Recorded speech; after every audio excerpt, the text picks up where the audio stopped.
Scrambled eggs. The bridge across the river needs repair, the Fat Controller told the engines. I shall have to make a weight limit across it for a while.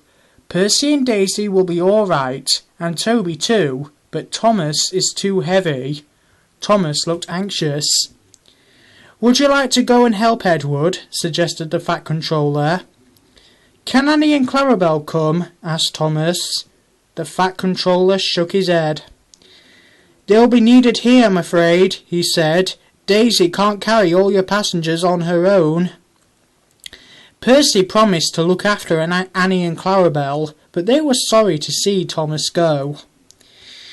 To cheer Thomas up, Edward took him to see Bill and Ben, the twin engines who lived at the China Clay Harbour. Oh dear, not another blue engine, said Bill cheekily.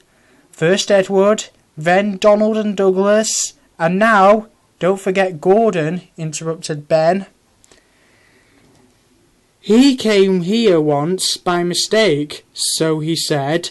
I don't think he enjoyed it much, he added innocently. The twins both chuckled, remembering. No, but seriously, Edward, said Bill, why doesn't the Fat Controller paint engines a proper colour like us, for instance? Thomas let off steam indignantly. Let me tell you, he began. All right, you two, laughed Edward. Go and move those trucks, or there won't be room for any more. Bill and Ben, unabashed, went off happily. You just don't have to take them too seriously, explained Edward. Thomas smiled ruefully. I wish I knew how to deal with them, he said.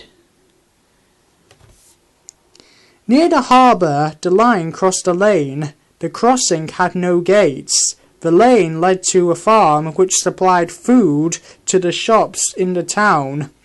One morning the farmer had difficulty starting his lorry. He did it at last, but the lorry jerked along in fits and starts. The farmer was worried about his load of milk and butter and eggs.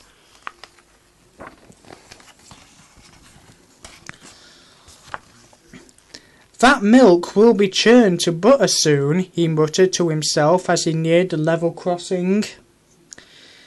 The lorry lurched across the rails. The back wheels were just clear when its engine made a noise like a tired sheep and stopped. The back of the lorry was still jutting out over the railway line. The farmer struggled to start it again, but it would not go. He had just got down to telephone for help when he heard a train approaching. Thomas wasn't going fast. When he saw the lorry, he set his brakes hard, but he couldn't stop. He hit the lorry with a loud crash. The force of the blow spun the lorry around.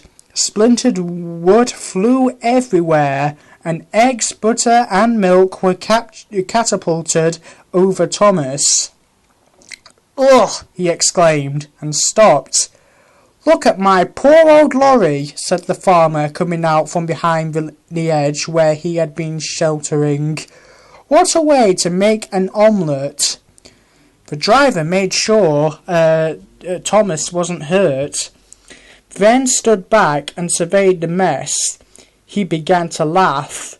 It's not funny, said Thomas crossly.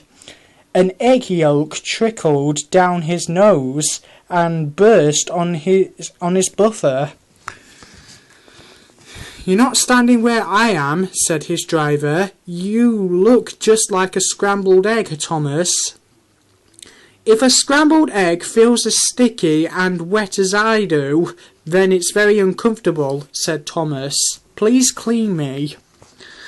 Both his driver and fireman tried hard, but the heat of Thomas's boiler had cooked the eggs, and they were stuck.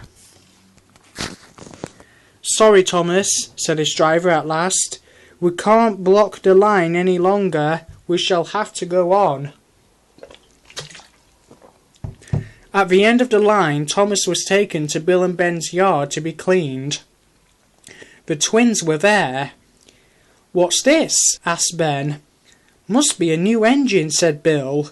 Ben inspected the arrival. "No, Bill," he said, "that's not a new engine. It's Thomas."